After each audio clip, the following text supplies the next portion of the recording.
Gloire à Dieu. Alléluia. Merci Isabelle et Bertrand d'avoir préparé nos cœurs pour le repas du Seigneur. Alléluia. Je crois que chaque chant pointait en direction de Jésus. Et ce matin, on va aller prendre quelques paroles du Seigneur lorsqu'il a établi la scène. On va tourner ensemble dans l'Évangile de Luc, au chapitre 22, à partir du verset 14. Donc, Luc 22, verset 14. Les paroles seront aussi à l'écran. La Bible nous dit, « L'heure étant venue, il se mit à table et les apôtres avec lui.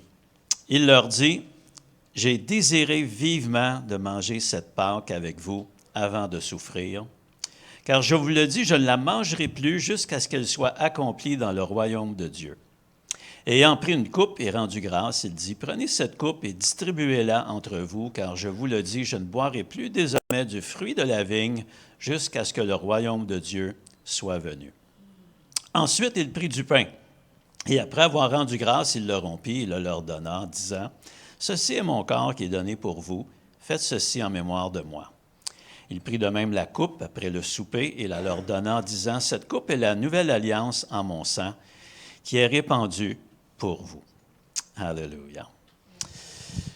C'est toujours avec admiration puis un sentiment d'être privilégié qu'on s'approche de la table du Seigneur. Vous savez, aucun d'entre nous, par nos mérites, aurait pu prendre les éléments de cette scène, mais ce n'est pas nous qui est en question dans ce repas, c'est le Seigneur Jésus lui-même. Alléluia.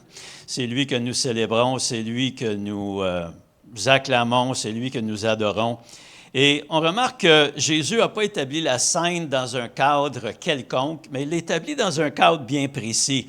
Il l'établit dans le cadre de la Nouvelle Alliance parce qu'on célébrait la Pâque. Et c'est à l'intérieur de cette fête qui était vraiment la fête qui ouvrait l'année liturgique, l'année civile en Israël.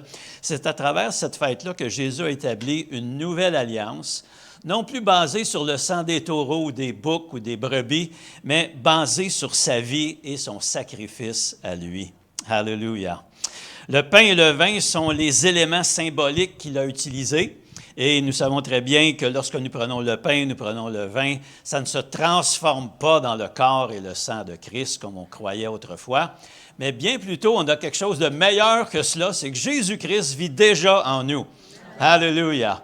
Donc, on vient juste arroser, si on pourrait dire, alimenter notre foi, notre confiance, notre appui en lui. Gloire à son nom. La bénédiction de Dieu repose sur la scène, elle est disponible pour tous les participants. C'est pourquoi Paul nous met en garde en disant que celui qui s'approche de la table du Seigneur puisse se sonder lui-même, voir s'il est dans la foi. Et si nous sommes dans la foi, si Jésus-Christ est notre Seigneur et Sauveur, on peut prendre ce repas comme une bénédiction pour notre âme et pour nos vies. Amen. Maintenant, ce que je trouve intéressant, c'est que quand je lis ce passage, le pain et le vin, Jésus, cet acte symbolique qu'il fait, cette alliance, ça me rappelle un passage de l'Ancien Testament qui, en 3 versets, nous décrit à peu près la même chose, mais avec un autre personnage. Et c'est un personnage qu'Abraham a rencontré lorsqu'il revenait de sa victoire. Et c'est un personnage très énigmatique. On voit ce passage dans Genèse chapitre 14. Et je pourrais lui donner un titre à ce passage-là. Je dirais que c'est la Sainte Seine dans l'Ancien Testament. Oui.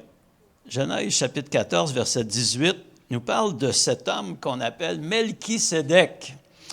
Et d'ailleurs, si on parle de narration, c'est-à-dire qu'on raconte une histoire à propos de cet homme, c'est les 3 uniques versets qu'on a dans la Bible, où on parle de l'événement lui-même avec son nom. Bien sûr, il y aura des références plus tard envers Melchisédek, mais 3 versets. Mais pourtant, ces versets-là sont des versets clés pour nous aider à comprendre comment Jésus participe avec nous dans ce repas. Alors, verset 18, ça nous dit, « Melchisédek, roi de Salem, fit apporter du pain et du vin. » Alors déjà, on a quelques indices. « Il était sacrificateur du Dieu très haut, donc il adorait le bon Dieu. Il bénit Abraham et dit, « Béni soit Abraham par le Dieu très haut, maître du ciel et de la terre. » On a chanté ça tout à l'heure. « Béni soit le Dieu très haut qui a livré tes ennemis entre tes mains. » Donc, il connaissait un peu la bénédiction qui était sur Abraham. Et Abraham lui donna la dîme de tout. Alléluia. Souvenez-vous qu'Abraham, c'est le père d'Israël, hein? Ou le grand-père, si vous voulez. Et la Bible nous dit, dans Hébreu, que dans ses reins, Lévi était là. Donc, symboliquement, la tribu lévitique, qui étaient les souverains sacrificateurs, ceux que Dieu a appointés pour servir le peuple, ils ont versé la dîme à ce Melchisédek. Donc, c'est intéressant. Melchisédek, son nom veut dire roi de droiture ou de justice. Melchi, c'est roi, et Tsédek, ça veut dire la droiture ou la justice. La Bible nous dit qu'il était roi de Salem. Certains disent que c'est au sens figuré. Salem, c'est Shalom, alors c'est le roi de paix.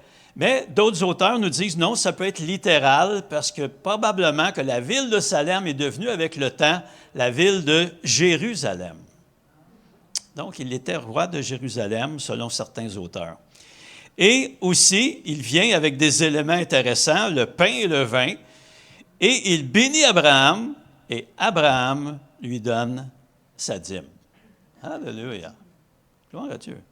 Le repas du Seigneur, c'est un bon temps pour donner sa dîme. Petite publicité en passant. Alléluia. Je vais inviter nos sœurs à distribuer les éléments. Et j'aimerais vous lire, pas les lire, mais vous mentionner que l'autre endroit où on retrouve Melchisédek, c'est surtout dans l'Épître aux Hébreux, où l'auteur de l'Épître aux Hébreux essaie de montrer la supériorité de la nouvelle alliance sur l'ancienne. Et il va démontrer que Jésus est un meilleur, en fait, il n'y a même pas de comparaison, sacrificateur que ceux de la race lévitique.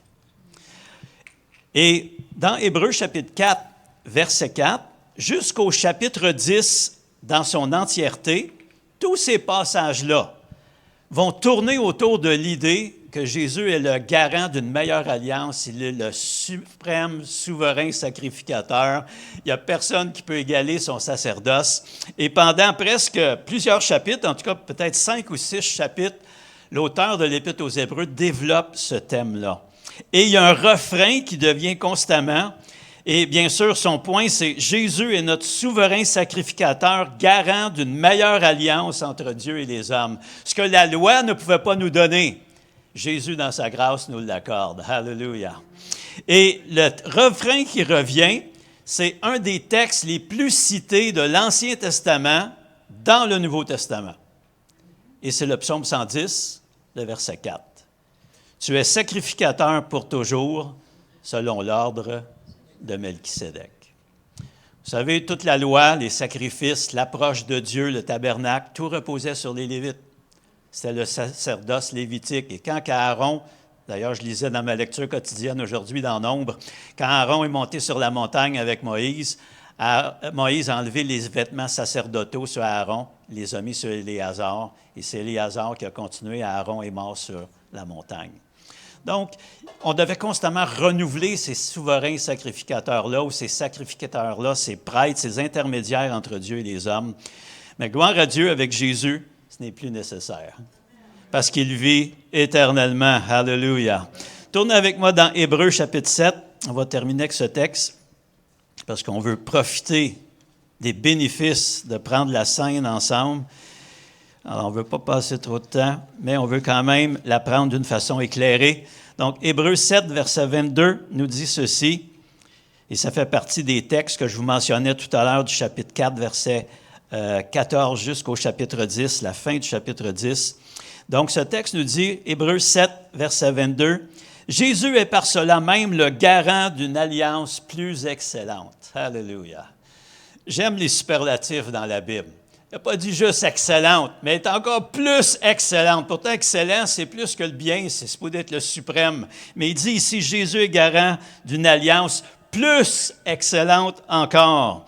De plus, il y a eu des sacrificateurs en grand nombre parce que la mort les empêchait d'être permanents. Il n'y a personne qui est permanent ici. On va tous partir un jour. Mais lui, parce qu'il demeure éternellement, possède un sacerdoce qui n'est pas transmissible. Alléluia! On n'a pas besoin de pape, on n'a pas besoin de super apôtre, on n'a pas besoin de super pasteur, on a juste besoin d'avoir Jésus au milieu de nous. Alléluia! Je suis en train de prêcher, moi, là. Continue. OK, je suis rendu au verset 25. « C'est aussi pour cela qu'il peut sauver parfaitement. » Mon frère, ma sœur, si tu as des doutes sur ton salut, n'aie pas de doute sur Jésus, s'il vous plaît. Il peut te sauver parfaitement. Amen. Alléluia. Ceux qui s'approchent de Dieu par lui plutôt, étant toujours vivants pour intercéder en leur faveur. Il intercède pour nous ce matin. Alléluia. Il nous convenait. Wow! C'était convenable qu'on ait Jésus comme souverain sacrificateur. Il nous convenait en effet d'avoir un souverain sacrificateur comme lui. Alléluia! Saint, innocent, sans tache, séparé des pécheurs et plus élevé que les cieux. Gloire à son nom. Alléluia. Qui n'a pas besoin, comme les souverains sacrificateurs, d'offrir chaque jour des sacrifices, d'abord pour ses propres péchés, ensuite pour ceux du peuple. Car ceci, il l'a fait une fois pour toutes. Tout est accompli en s'offrant lui-même. Verset 28. En effet, la loi établit souverain sacrificateur des hommes sujets à la faiblesse. Mais la parole du serment, parce que Dieu a donné un serment en l'établissant comme son fils, selon l'ordre de Melchisédek, mais la parole du serment qui a été fait après la loi établit le Fils qui est parfait pour l'éternité. Frères et sœurs, je ne sais pas si ça veut besoin de plus de preuves que ça, plus d'assurance que ça, plus de conviction que ça, mais je pense que ce matin, on peut littéralement être béni parce qu'on est en communion avec le parfait, l'unique, le Fils de Dieu qui a donné sa vie, qui s'est offert une fois pour toutes. Le sang des taureaux, le sang des brebis, c'était quelque chose qui préfigurait la venue de notre merveilleux Sauveur. Je vous laisse avec cette pensée. Un commentateur a dit « Melchisédek préfigure et nous éduque à l'avance au sujet de la position spéciale de grand prêtre que le Christ remplira, qu'aucun autre type de prêtre dans l'Ancien Testament ne pourrait accomplir. » Alléluia. Est-ce qu'on peut se lever ensemble? Alléluia. Seigneur, on veut te rendre grâce. Merci pour le pain. Et ce matin, Seigneur, en mémoire de ce que tu as accompli pour nous, en mémoire de ce que tu es. Et encore une fois, ce matin, Seigneur, on voit ta grandeur, on voit combien tu es merveilleux, combien tu es unique, comment le plan de Dieu a surpris les anges, Seigneur, et même le diable, parce que Dieu s'est fait homme et il nous a rachetés. Il était l'être parfait qui est mort pour les imparfaits. Et merci, Seigneur, que maintenant nous t'appartenons. Nous soulignons cette appartenance, Seigneur, par cette alliance que tu as faite avec les disciples. Faites ceci en mémoire de moi. Toutes les fois que vous mangez ce pain, que vous buvez cette coupe, vous annoncez la mort du Seigneur jusqu'à ce qu'il vienne. Merci pour cette période où tu fais grâce. Merci pour cette période où tu pardonnes encore. Mais un jour, ce sera terminé. Tu vas venir comme le lion de la tribu de Juda et tu vas établir ton règne de force sur un monde qui se rebelle contre toi. Seigneur, merci que nous, on est déjà soumis à ta seigneurie, à ta souveraineté. Nous sommes des enfants de Dieu. Et Seigneur, merci pour le pain que nous prenons avec action de grâce. Prenez et mangez. Alléluia, Jésus. Merci, Seigneur. Jésus a dit, cette coupe est la nouvelle alliance en mon sang. Alléluia. Qu'on puisse y reconnaître le sacrifice que Jésus a fait pour nous. Alléluia. Prenez et buvez. Merci, Jésus. Est-ce qu'on peut le louer quelques instants? Alléluia. Merci, Seigneur. Gloire à ton nom, Jésus. Alléluia. Alléluia. Merci pour le pardon de mes péchés, Seigneur. Merci pour la vie éternelle. Merci pour les fleuves d'eau vive qui coulent de mon sein jusque dans la vie éternelle. Alléluia. Merci d'être venu vers nous, Seigneur, d'avoir accompli ce qu'aucun d'entre nous ne pouvait faire, aucun ange ne pouvait accomplir. Alléluia. Seigneur, ton plan était incroyable. Personne n'avait imaginé ce plan sauf toi, Seigneur. Alléluia. Alléluia. Alléluia, Jésus. Quel sauveur merveilleux je possède. Il s'est sacrifié pour moi. et sa vie innocente il cède pour mourir sur l'infâme bois taché, attaché à la croix pour moi. Attaché à la croix pour moi. Il a pris mon péché, il m'a délivré. Attaché à la croix pour moi. Remercie ton Seigneur ce matin pour ce sacrifice. Alléluia. Gloire à ton nom, Jésus.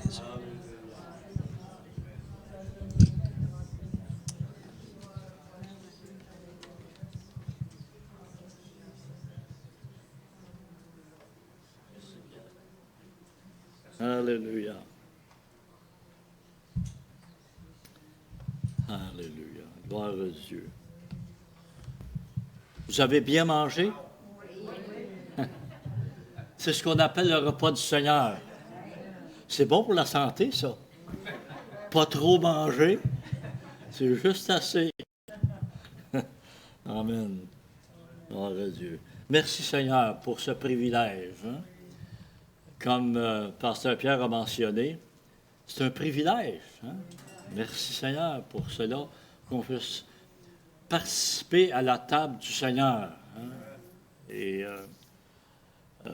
l'apôtre Paul, il disait, je faisais un petit peu des faces avec la frugalité du repas du Seigneur, mais Paul, il mettait en garde, il dit, vous n'avez pas des maisons pour manger chez vous? C'est ce qu'il mentionne.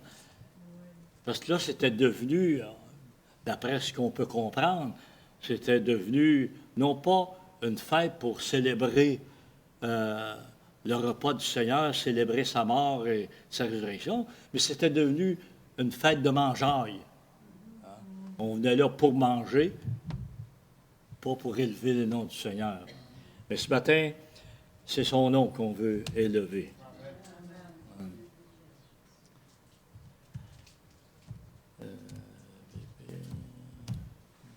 Voilà.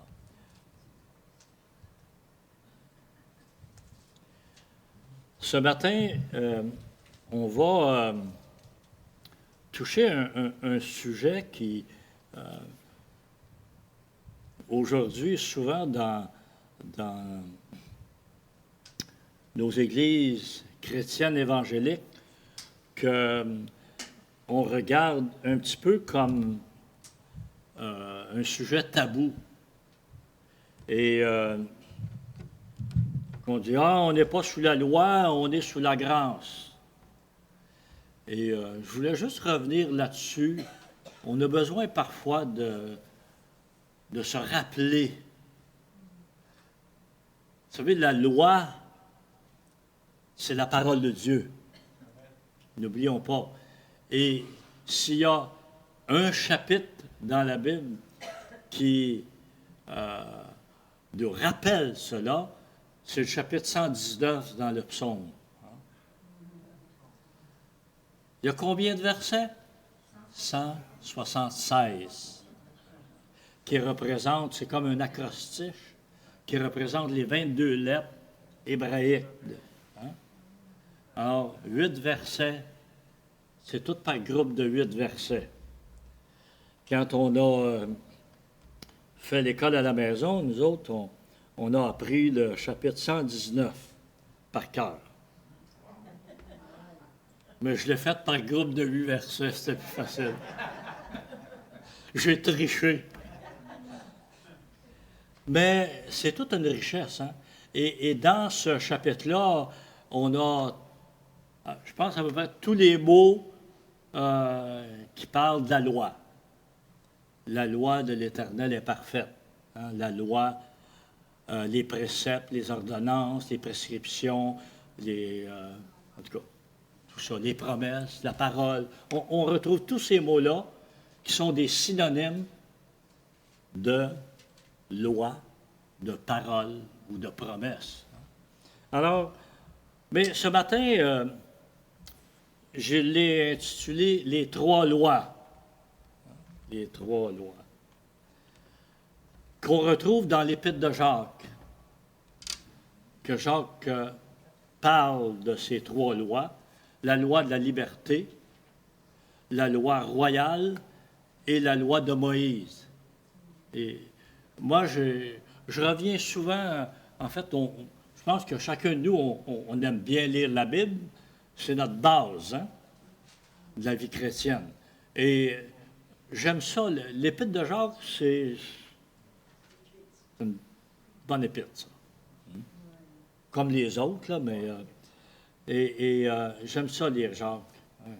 Et un verset que j'aime pas nécessairement, d'un sens, mais il dit « Regardez comme un sujet de joie complète les diverses épreuves. » Mais on ne parle pas de ça ce matin. Là, on n'a pas d'épreuves, nous autres, ici. Là, hein? On est dans la joie et on est dans la présence du Seigneur. J'ai bien aimé les chants qui nous parlent de la gloire, rendre la gloire à Dieu, etc. C'était une des bases dans l'Ancien Testament. J'ai recommencé à lire la Bible, ce que j'ai jamais fait, lire la Bible, Genèse, en allant comme ça, là, tu sais, lire la Bible un peu avec des programmes, là. Et là, je l'ai fait. Puis, je voulais la lire dans un mois. C'est dur de garder une discipline pour ça avec ce qu'on vit, là, puis tout, là. Chez nous, quand on a le bloc, puis bon, en tout cas. Mais je suis rendu à... J'arrive à la fin des rois, là, en tout cas. Fait que c'est déjà pas pire, là, pour... Mais je voudrais avoir fini à la fin de février. Mais je ne vous fais pas de promesses. Et c'est intéressant de lire parce que, vous savez, Dieu, les 5 premiers livres de la Bible, ce qu'on appelle le Pentateuque, là, ça regarde les lois que Dieu donne au peuple d'Israël. Vous avez là-dedans les commandements, les prescriptions, les ordonnances, comment le peuple devait agir. Toutes les fêtes, on les retrouve là. Mais ça fait toute partie du plan de Dieu. Alors, quand on parle la loi, c'est pas juste la loi des sacrifices. C'est les prescriptions, etc. La parole de Dieu renferme tout un paquet d'instructions, appelons ça comme ça. Comment on devrait se conduire dans notre vie. Et souvent, on le regarde un petit peu comme négatif, la loi, mais on ne doit pas la regarder comme ça. Puis on va y revenir à ça, mais tu sais, aujourd'hui, on dit, on n'est pas sous la loi, on est sous la grâce. C'est vrai qu'on est sous la grâce. Mais c'est pas un ou l'autre, là. C'est ça que j'aimerais dire ce matin. C'est pas un ou l'autre. Comme si la grâce n'existait pas. Vous savez, Dieu avait pas plus de grâce, il n'y a pas plus de grâce aujourd'hui qu'il y en avait dans l'Ancien Testament, là.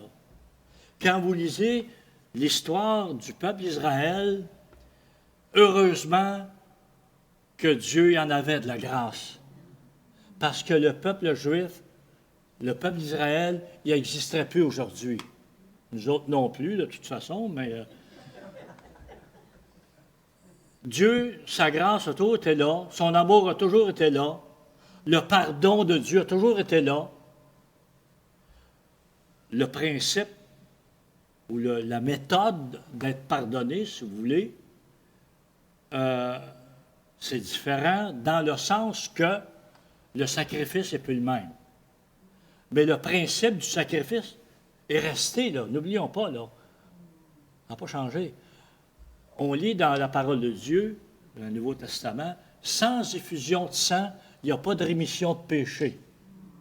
Alors, c'est quand même sur la base du sacrifice de Jésus à la croix du Calvaire, son sang qu'il a versé pour nous, que nos péchés sont enlevés. Alors, s'il n'y avait pas eu ce sacrifice-là, j'imagine qu'on serait encore avec les sacrifices comme il y avait dans l'Ancien Testament, où on tuait un animal pur, sans défaut, on essayait d'avoir un animal sans défaut. Ça pointait tout vers Jésus, vers l'agneau de Dieu parfait, sans défaut. Mais le système est pas mal semblable, là, hein? Un sacrifice. Sauf que Jésus, qui a un sacerdoce qui n'est pas transmissible, c'est très intéressant ce que Pasteur Pierre a mentionné ce matin, parce que ça s'accorde bien avec ça. Hein? Alors, il y a une continuité, mais en même temps, il y a une coupure. Il y a une coupure. On oublie les animaux, c'est des sacrifices imparfaits, si on veut.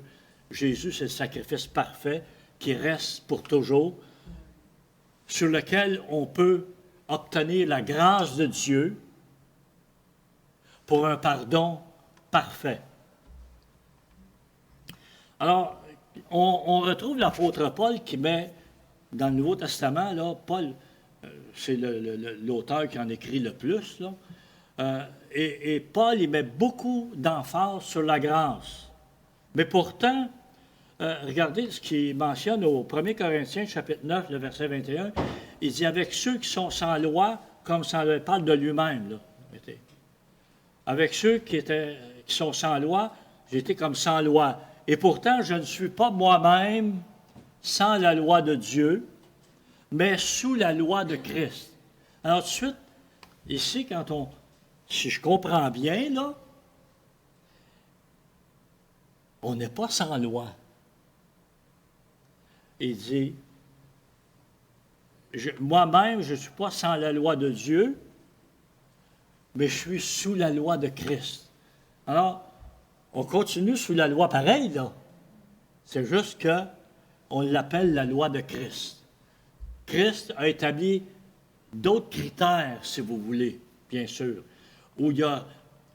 Moi, je dirais ça autrement. Il a plutôt ramené les bons critères à leur place.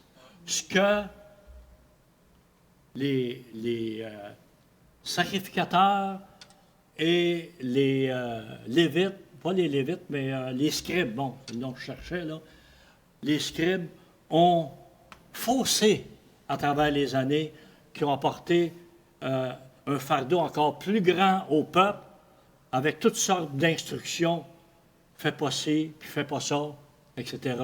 Ce qui n'était pas... Oui, il y en avait des faits possibles, des faits pas ça dans l'Ancien Testament, mais ça a été modifié, si vous voulez, avec les enseignements des scribes pour fausser la grâce de Dieu qui était déjà là, pour fausser. Ce que Christ a fait, il a ramené la pensée de Dieu à la base.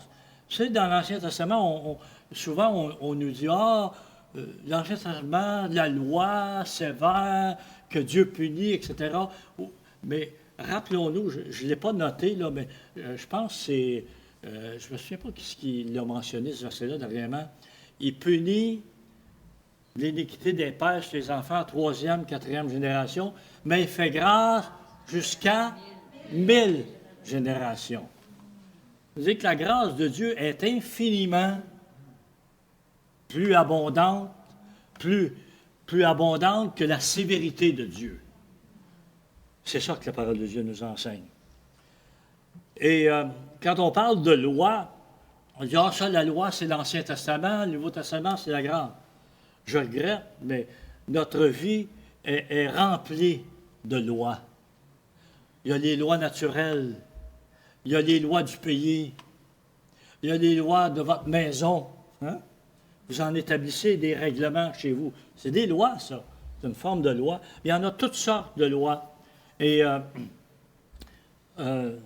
l'apôtre Paul, là, Romains 7, 23, il dit « Mais je vois dans mes membres une autre loi qui lutte contre la loi de mon intelligence. » Loi de l'intelligence. et qui me rend captif de la loi du péché. Ah, ça, c'est une terrible loi. Hein? La loi du péché et de la mort, hein?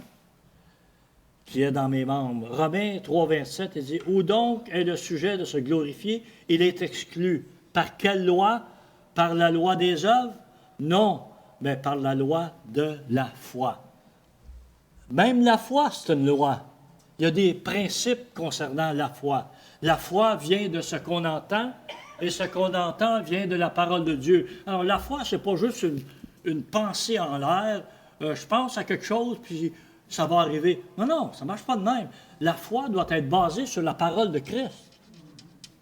C'est une loi, le fondement de la parole. Alors, il ne faut pas s'imaginer que l'être humain va être capable d'accomplir plein de choses juste parce qu'il croit qu'il va être capable de le faire.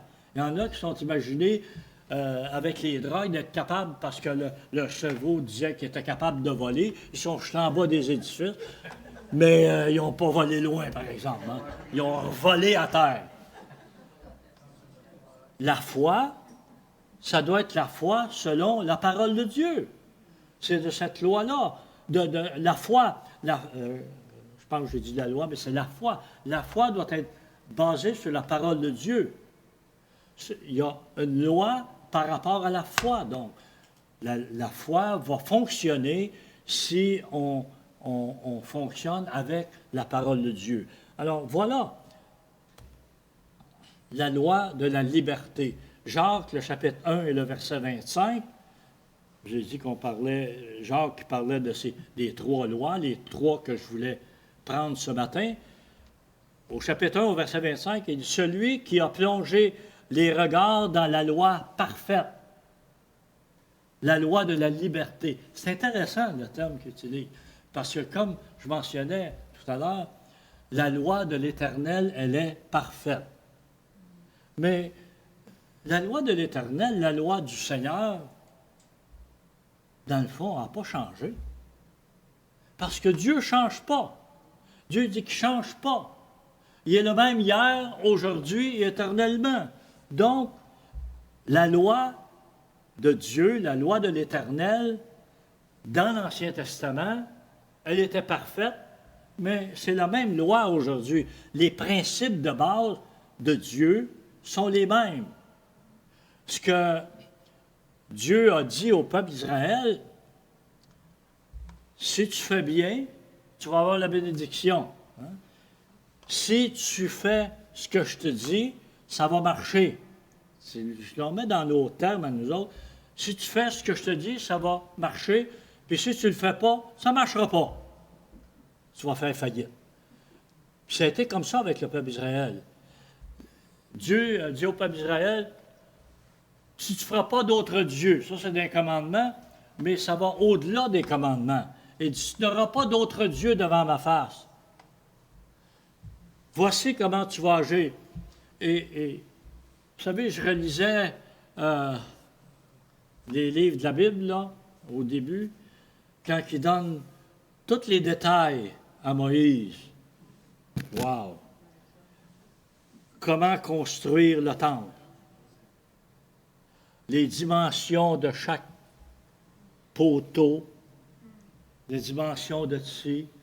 Puis là, tu vas faire le pectoral avec les pierres qui représentent les tribus.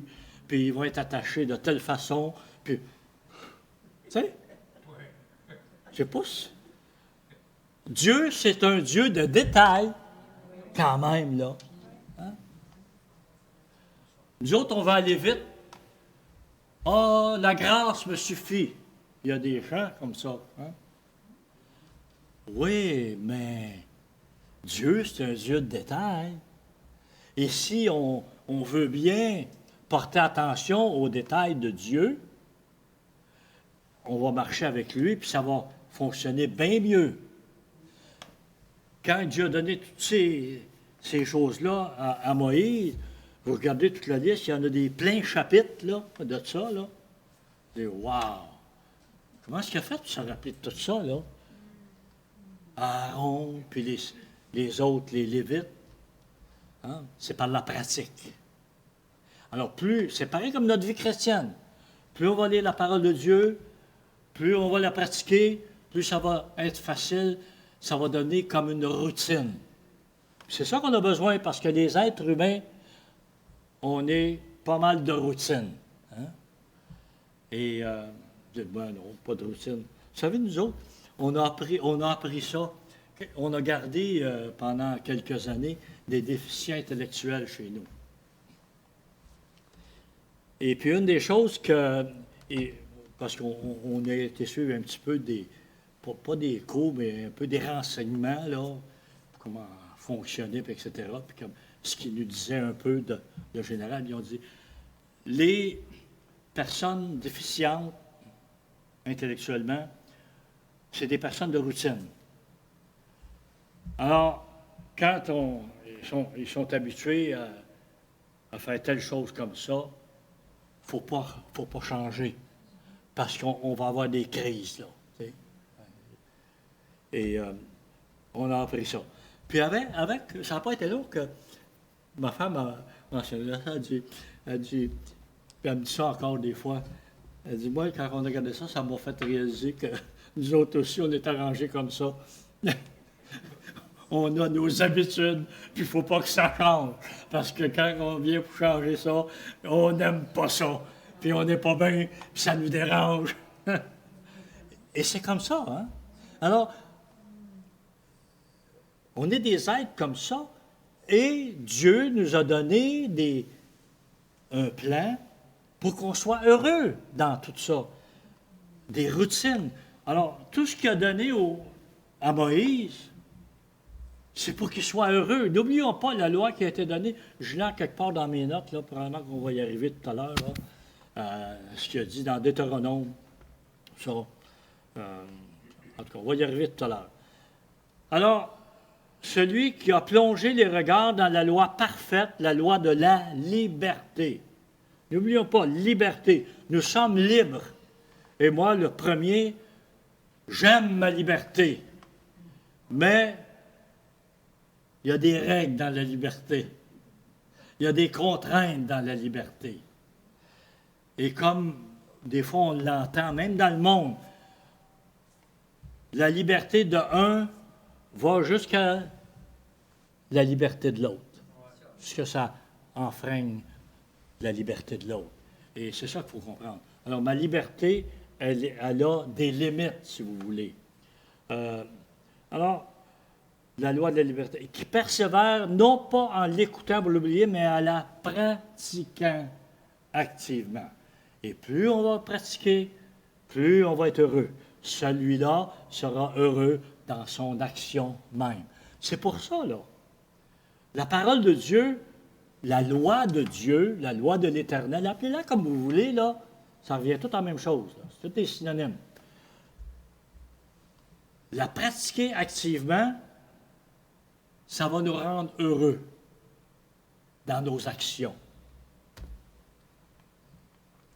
2 Corinthiens 3, 17, et j'aime bien des versets là-dessus, la liberté, l'esprit.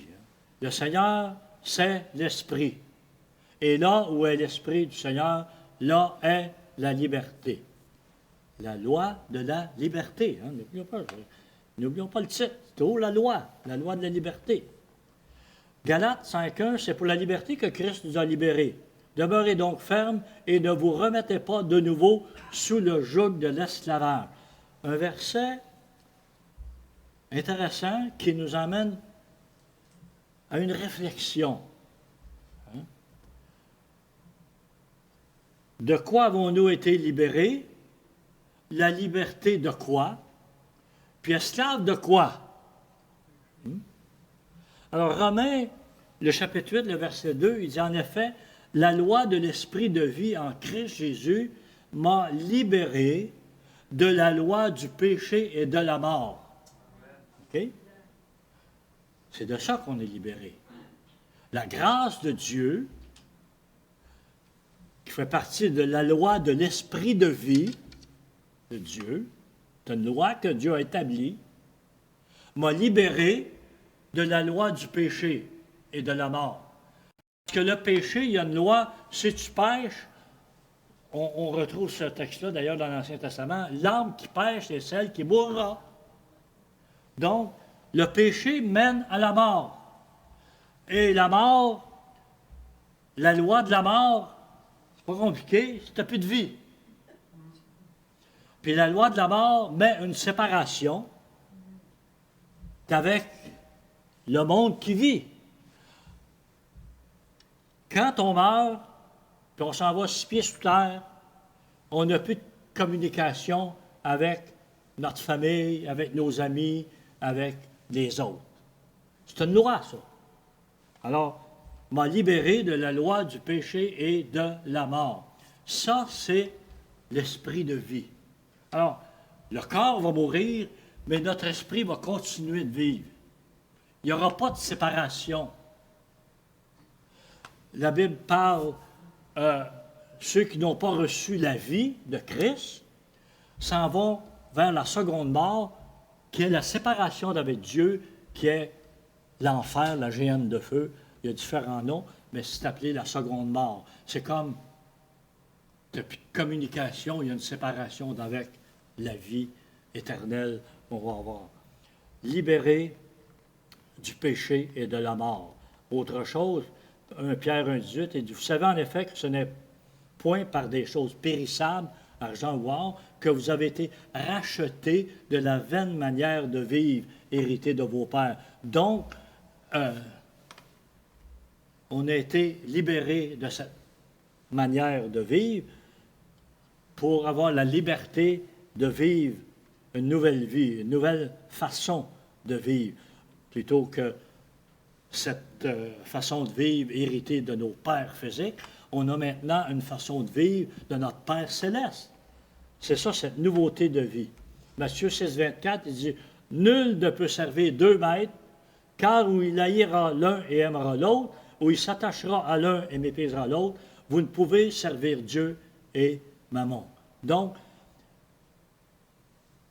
on est esclave d'un ou l'autre. On est esclave de Dieu ou esclave de Mammon, qui est le nom dans les Écritures pour l'argent, les biens matériels. Non?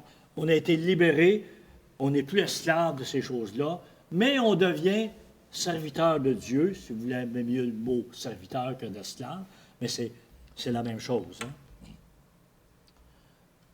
Romains 7, 25, du grâce soit rendu à Dieu par Jésus-Christ notre Seigneur. Ainsi donc, par mon intelligence, je suis esclave de la loi de Dieu, tandis que par ma chair, je suis esclave de la loi du péché.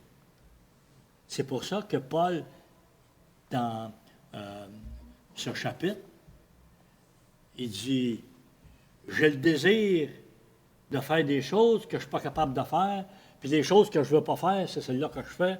Il dit, qui me délivrera de ce corps de mort? Il dit, c'est le Seigneur. Hein? Gloire au Seigneur.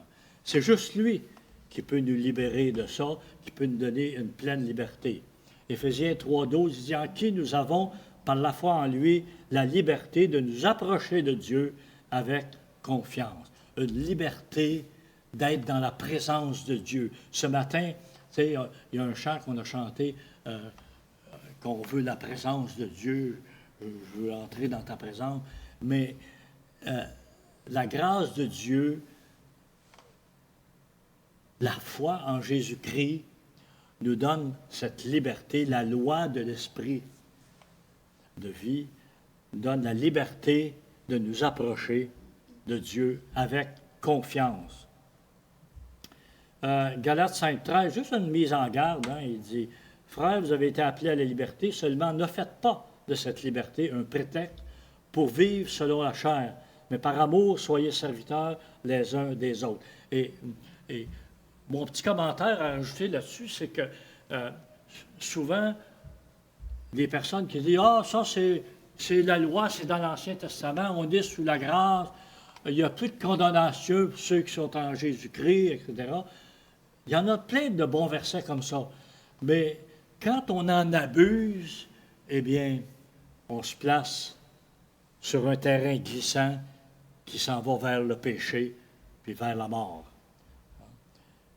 La parole de Dieu, donc, nous met en garde de cela. Philémon 1,8, versets 8 et 9. C'est pourquoi, bien que j'ai en Christ beaucoup de liberté pour te prescrire ce qui me convient, j'aime mieux te prier au nom de l'amour, tel que je suis, moi, Paul, un vieillard, et depuis maintenant prisonnier pour le Christ Jésus. Alors, Paul avait une liberté dans son ministère et de l'endroit où il était rendu dans sa marche avec le Seigneur pour obliger, si vous voulez, ou prescrire des choses. Mais Paul, il dit, j'agis pas sur cette base-là. J'agis sur une base d'amour. Et je pense que c'est la base sur laquelle on doit fonctionner. Et cela nous emmène donc à notre deuxième loi qu'on a lue dans l'Épître de Jacques, la loi royale, qui est l'amour. Jacques 2,8, il dit, sans doute, si vous accomplissez la loi royale, selon l'Écriture, c'est quoi la loi royale? Tu aimeras ton prochain comme toi-même. Vous faites bien. Alors, et vous savez, Jacques n'a rien inventé, là, quand il a dit « Tu aimeras ton prochain comme toi-même ». Si vous retournez dans l'Ancien Testament, Lévitique 19, 18, c'est là qu'on retrouve ce passage. « Tu aimeras ton prochain comme toi-même ». C'est pas nouveau, ça. Hein? C'est pas nouveau. Les 10 commandements, c'est comme on dit souvent, il y en a 4, c'est aimer Dieu, les 4 premiers, puis les 6 autres, c'est aimer son prochain. Alors, tu aimeras ton prochain comme toi-même. Et tous les commandements qui sont là, tu sais, tu ne convoiteras pas, tu ne voleras pas, tu ne diras pas de faux témoignages, etc., contre ton prochain, c'est l'amour envers le prochain. C'est ça que c'est. Et c'est un texte qu'on retrouve souvent dans le Nouveau Testament. J'ai mis plein de références qui sont là. Tu aimeras ton prochain comme toi-même. Vous savez, quand on dit « Ah, ça, c'est la loi dans l'Ancien Testament », bien, Jésus a renouvelé cette loi-là, si vous aimez mieux ça comme ça. Il a mis les 10 commandements dans 2. Hein? Aimer Dieu, puis aimer son prochain. Pas compliqué, ça. Pas compliqué quand on le dit. Mais quand on commence à le faire, c'est un petit peu plus compliqué. Hein? Et voilà, la loi royale. Jean, dans son épître, il nous apprend, je ne vous apprends rien ce matin, cependant, Dieu est amour. C'est la base. Hein? Paul, dans son épître aux Corinthiens, première épître aux Corinthiens, chapitre 13, il finit avec ça. Il y a 3 choses qui demeurent, la foi, l'espérance et l'amour. Puis la plus grande de ces choses, c'est l'amour. Alors, bien oui, parce que Dieu, c'est sa base. C'est une base d'amour. Et je reviens à ce que je disais précédemment. Le peuple d'Israël, si ça n'avait pas été de la grâce de Dieu, fondée sur son amour, l'être humain n'existerait plus. Pas juste le peuple d'Israël, mais l'être humain n'existerait plus. Tu sais, Dieu a créé Adam et Ève au début. Là, il s'est aperçu que... Parce que Dieu, il nous a créés à son image, alors avec la capacité de faire des choix, et Adam et Ève ont désobéi. Ils ont décidé de désobéir à Dieu. Le péché est entré. Mais Dieu, malgré tout, aimait l'homme et la femme, et à travers les siècles, les millénaires, Dieu a fait tout pour le racheter, pour rétablir une bonne relation avec les hommes et les femmes, la loi royale. Colossiens 3,14 dit « Par-dessus tout, revêtez-vous de l'amour, qui est le lien de la perfection. » La loi royale.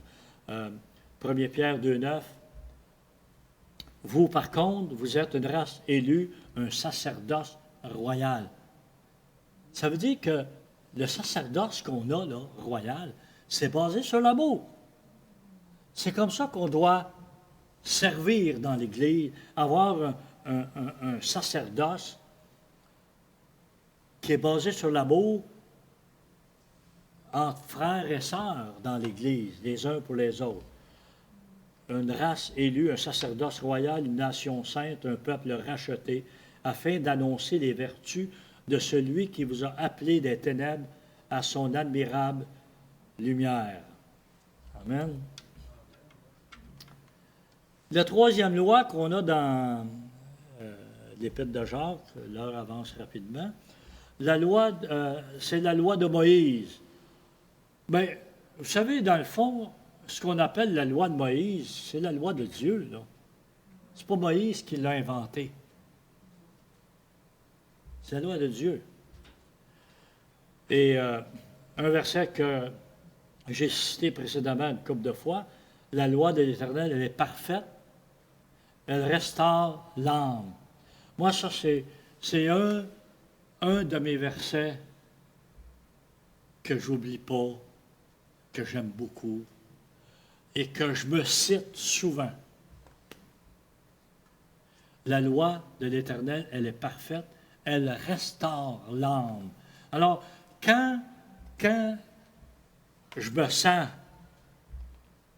abattu, condamné, que je me sens mal, je me tourne vers la parole de Dieu, vers la loi du Seigneur, parce que sa parole nous restaure. Sa parole nous remet sur pied. Donc, la loi de l'Éternel est parfaite, elle restaure l'âme. Le témoignage de l'Éternel est véridique, il rend sage le saint. J'ai mis une autre traduction ici. Moi, j'aime ça quand j'ai des versets que j'aime, là, aller chercher toutes les versions qui sont disponibles, avoir les tournures de phrases différentes. Alors, ça, c'est en français courant. La loi du Seigneur est parfaite. Elle rend la force de vivre. Elle nous donne de la force. Hein? Elle rend la force de vivre. Les ordres du Seigneur méritent confiance. Je peux m'appuyer. Je peux lui faire confiance. Le Seigneur, il ne me racontera pas d'histoire. Il va me dire la vérité. Même si ça ne fait pas mon affaire, il va me dire la vérité. Et c'est ça que l'Esprit fait aussi. Hein? Parce que le Seigneur, quand il est venu, puis il disait à ses apôtres, le Saint-Esprit, quand il va être venu, il va vous rappeler ce que je vous ai dit. Il va vous rappeler la parole. Alors, les ordres du Seigneur méritent confiance. Ils aident les simples à savoir se conduire. Les simples. Mais si on est trop compliqué, puis si on est trop sophistiqué, puis si on est trop intelligent, si on est trop brillant, si on est trop, je sais pas, là, tu sais. C'est pas pour nous autres, ça. Mais si on est simple, c'est pour nous autres. Alors moi, je veux être simple. Simple, ça ne veut pas dire simpliste, nono, épais. Hein? Ça veut dire, je suis crédule. Je crois. Je crois ce qu'on me dit. Et voilà. Vous savez, ça, c'est une des faiblesses des chrétiens. Parce que on est crédule. On fait confiance. On croit. Moi, je me suis fait jouer à l'époque que j'étais à Sorel comme pasteur. Des personnes qui venaient m'emprunter de l'argent, puis que je leur faisais confiance. Hein? J'ai perdu mon argent, comme ça. Ben, pas des grosses sommes, parce que je n'ai jamais eu des grosses sommes, mais, tu sais, des fois, nous autres, mon épouse, elle est très économe, puis assez quoi faire avec une pièce. Son père lui disait, « Fille, non, tu fais-tu pousser l'argent dans les arbres? » Parce qu'il était toujours surpris de voir comment est-ce qu'on se passait à travers les choses. Tu sais, moi j'ai travaillé en informatique, j'avais un gros salaire, puis j'ai laissé ça, m'en aller dans le ministère, mon salaire a tombé moins que la moitié. Mon frère il avait dit, « Ah, t'arriveras pas avec ça? » « Oh oui, écoute pas. » On a calculé, puis on va être capable de s'en... Le Seigneur a toujours pourvu. Hein? pas parce qu'on a eu des cadeaux, nous autres, on n'a pas eu. À Sorel, ce n'était pas une mentalité pour ça. Puis, mais c'est le Seigneur qui nous a fait ça, tu sais, de la façon qu'on s'administrait, qu'on dépensait. On n'a jamais manqué de rien. Les enfants ne se sont jamais plaints de rien. Nous autres, on a toujours, puis j'ai appris ça à mes enfants, tu sais, on a toujours agi comme des serviteurs au service de tout le monde. Et mes gars, ils sont comme moi aujourd'hui. Tu sais. Mais c'est ça qui est le plaisir. Le Seigneur, il dit, vous m'appelez bête, Seigneur, vous faites bien, mais je ne suis pas venu pour être servi, mais pour servir, pour donner ma vie. Alors, c'est ça, comme chrétien. Et c'est là le bonheur. Quand on rend des services, quand on est utile, on se sent utile. Ça nous fait du bien. Non, on ne se prive pas avec ça, là. Puis merci Seigneur. Le Seigneur nous a, à travers tout ça, le Seigneur il a pris soin de nos besoins. Puis aujourd'hui, on est rendu deux petits vieux, un petit vieux et une petite vieille. Je dis ça à ma femme. Ça ne l'insultera pas parce que nous autres, on a bien du plaisir avec ça. Tu sais. Deux petits vieux, puis on vit ensemble, on est bien, bien contents. Hein? Ça va bien. Moi, ma femme, c'est de l'or en barre. Non, elle n'est pas en or, elle est en chair, mais je veux dire. Mais nous autres, on s'entend bien. On est capable de s'asseoir tranquille sans rien dire. C'est ça la complicité, hein? On s'assied, puis bon, on a un petit mot, puis on parle de n'importe quoi. Nous autres, on ne chicane pas sur rien. On n'est pas toujours d'accord sur les affaires, mais ça n'a rien à voir avec l'amitié puis l'amour. Ça n'a rien à voir avec ça. T'sais? Mais je dois dire qu'après 54 ans de mariage, là, ça en va sur 55, là, à l'automne, là, on pense pas mal pareil. Puis on dit pas mal les mêmes affaires. Souvent, quand il arrive une situation, on trouve ça drôle parce qu'on dit la même chose, les mêmes mots. Je suis sûr que vous êtes comme ça aussi. Hein? C'est ça la vie. Et puis c'est comme avec le Seigneur. Hein?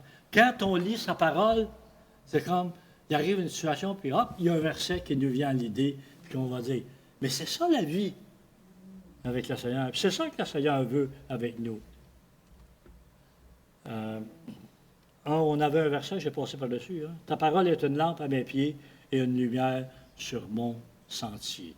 Il y a tellement de bonnes choses. Dans Jacques, quand il parle de la loi, et je pense qu'on va finir avec celui-là. J'en ai d'autres, là, mais vous avez compris.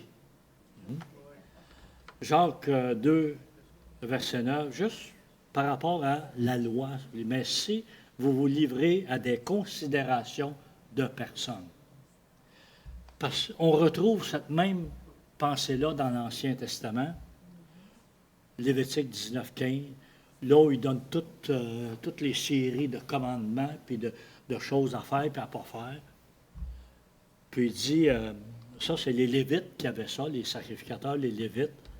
Tu n'auras pas égard à la personne du pauvre et tu n'auras pas de considération pour la personne du grand. Mais tu jugeras ton compatriote selon la justice. Alors, notre façon de vivre comme chrétien, c'est avec la justice. Et si Dieu nous a justifiés par sa grâce, nous devons marcher dans la justice de Dieu, les uns avec les autres, les uns envers les autres, aimer notre prochain comme nous-mêmes. Que Dieu bénisse sa parole ce matin et qu'il nous aide à la mettre en pratique. Hein? Heureux celui qui agit selon la parole. C'est ça. Gloire à Dieu. Que Dieu vous bénisse abondamment. Seigneur, on te remercie ce matin encore. Merci pour ta bonne parole, mais merci pour ta grâce qui a fait de nous des enfants de Dieu. Oui, Seigneur, comme on l'a célébré ce matin, par le pain et le vin. Seigneur, c'est par la grâce que nous avons été sauvés par ton sacrifice à la croix, ton sang versé, ton corps meurtri, par lequel nous sommes guéris, délivrés, bénis. Seigneur, nous te remercions. Continue d'être avec nous jour après jour. Entreprends pour les besoins de chacun, Seigneur. Bénis chacun ce matin. Que ta riche bénédiction repose sur chaque personne ici et même ceux à l'extérieur, ceux qui écoutent à travers le web. Merci Jésus. Amen. Que Dieu bénisse abondamment.